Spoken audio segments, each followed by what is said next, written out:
औज़ुबिल्लाहिमिनश्शैतानिर्रजीम बिस्मिल्लाहिर्रहमानिर्रहीम। प्यारे बच्चों,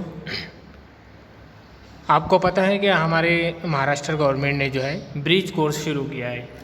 कोविड-19 जो वबा फैली थी उसकी वजह से सबसे ज़्यादा नुकसान जो एजुकेशन डिपार्टमेंट में हुआ, यानी बच्चों का हुआ, जो स्कूल से बिल्कुल दूर हो गए और इतना दूर हो गए कि अब ये किताबों से और कापियों से, पेन कलम पेंसिल से नामानुस होते जा रहे हैं, दूर होते जा रहे हैं।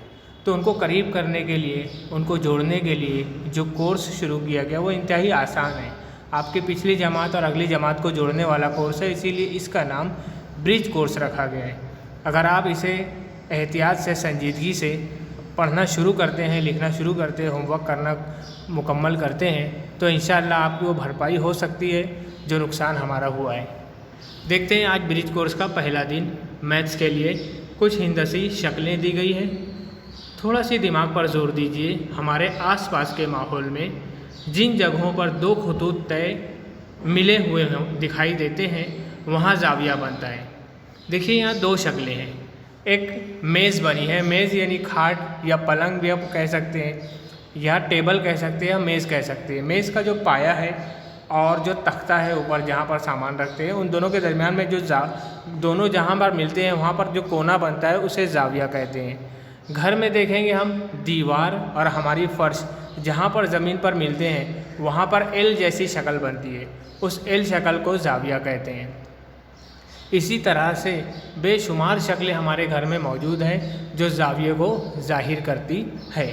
यहाँ पर देखो ईंट, ये जो दीवार में ईंट लगी हुई है, इस ईंट में ब्लू कलर से बताया गया है जाविया कहाँ बन रहा है। ऐसी शक्लें, सबसे पहला काम तो हमको घरों में जितनी चीज़ें हैं उन तमाम में हमको जाविया तलाश करना है। जैसे हम दरवाज़ा खोलते हैं हमारे घर का, फ्रिज का दरवाज़ा खोलते हैं, तो दरवाज़ा खोलने के बाद दरवाजे और जो दरवाज़ा जहाँ लगा हुआ है चौखट, उन दोनों के दरमियान में जहाँ वो दोनों मिलते हैं वहाँ पर एक जाविया बनता है। अब आपको सिर्फ ये याद रखना है पाँचवीं में कि जावियों की 3 किस्में होती हैं। 3 किस्में आपको याद रखनी है। पहली किस्म देखिए, घड़ी की सुई में दरमियान में 3 जब बजता है 3, तो घड़ी एकदम एल के जैसी शक्ल बनती है। एल यानी अंग्रेज़ी हुर्फ तहजी में एल आता है ना, जो एल एकदम सीधी लाइन, और ये जो ज़मीन पर बिछी हुई एकदम सीधी लाइन और उस पर एकदम खड़ी सीधी लाइन, जो एल शक्ल बनती है, वो यहाँ पर घड़ी की सुई बताई गई है बनाकर। ये कायमा जाविया बन रहा है। इसी तरह से अगर कायमा जाविये से कम जाविया बनता है, जैसे 2 बजा, तो मुकम्मल तौर पर एल नहीं बन रहा है। इस जाविये को हम हादा जाविया कहेंगे। तो हमको ये समझ में आ गया कि जो जाविया कायमा जाविया से छोटा होगा उसे हादा जाविया कहेंगे। छोटा मतलब कम मुँह खुला है उसका। और अगर कायमा जाविया से बड़ा हो गया, देखो पीले कलर की घड़ी में बताया गया है 4 बज रहा है, कायमा जाविया से बड़ा मुँह खुला है वो, तो उसको मुनफरजा जाविया कहेंगे।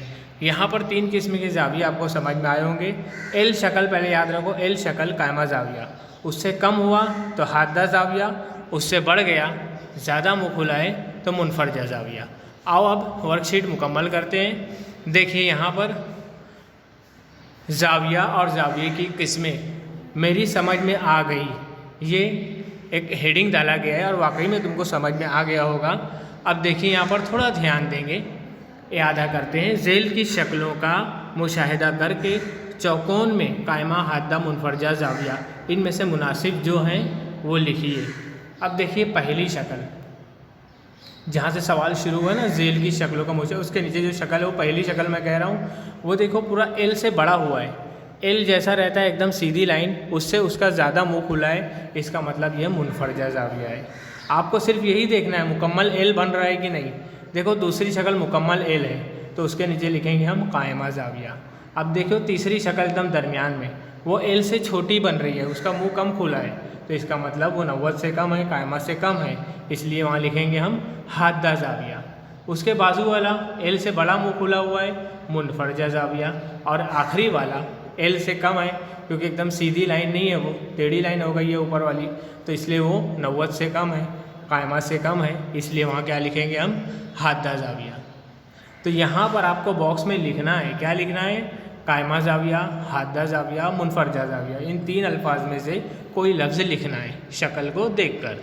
अब देखिए जिन उसमें लिखा हुआ है नीचे जुमला, जिन तस्वीरों में ज़ाविया दिखाई देता है, ऐसी तस्वीर जमा करके उनमें ज़ाविया बताइए कि वो ज़ाविया हादा, ज़ाविया कायमा या ज़ाविया मुनफरजा, इनमें से कौन सा ज़ाविया है वो पहचानो और अपने बयास में चस्पा करो। देखो आप कागज़ को काट के कायमा ज़ाविया बनाकर वो चिपका सकते हो और वहाँ बता सकते हो कि कायमा ज़ाविया है, या माचिस की जो लकड़ी है उसको इस तरह से ज़ाविया की शक्ल बनाकर वहाँ चिपका सकते हो, उसको नीचे लिख सकते हो कायमा ज़ाविया, हादा ज़ाविया। या फिर धागा है, मोटा धागा, उसको चिपकाओ। इस तरह से वर्क करोगे तो वो हमारे जहन नशीन हो जाएगा। मैं समझता हूँ तीनों किस्में आपको समझ में आ गई होगी। इस किस्म के तीनों ज़ाविया आप अपने घर में भी तलाश कीजिए, कॉपियों में लिखिए भी, और जो वर्क दिया गया है वो मुकम्मल भी कीजिए। आज के लिए इतना काफ़ी है, कल हम फिर हाजिर होंगे दूसरी वर्कशीट लेकर। शुक्रिया, खुदा।